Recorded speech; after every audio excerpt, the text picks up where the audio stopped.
শুনুন, আমারটা ভালো হচ্ছে এটা বললে তো ইন্ডাস্ট্রি বাঁচবে না।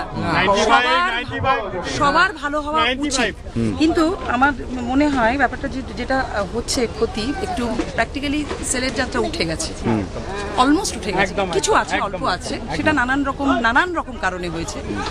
নতুন শিল্পী তৈরি হয়নি, ইয়াং জেনারেশনকে টানার মতো ভালো যাত্রাপালা হচ্ছে না, আধুনিক যাত্রাপালা হচ্ছে না বলেই ইয়াং জেনারেশন। আজকে কি এখানে সবাই বুড়ো ছিল?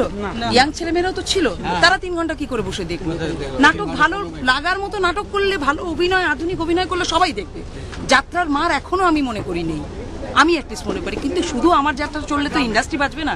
সবার এটা ভাবা উচিত, যাত্রা সস্তায় বাজিমাত করার জন্য কিছু ছোটখাটো পোশাক পরিয়ে, কতগুলো ভালগার ডায়লগ বলিয়ে যে যাত্রা, যে সামিয়ানার নিচে মা বোন, ভাই বোন, বাবা মা একসঙ্গে বসে যে যাত্রা দেখে, সেই প্রোডাক্ট যদি এমন করি যে লজ্জায় আমি আমার ভাইয়ের দিকে তাকাতে পারবো না, দাদার দিকে তাকাতে পারবো না, পাশে বাবা থাকলে মাথা নিচু করে নেবে, সেই যাত্রা অনল কাকুলি কোনোদিন করবে না।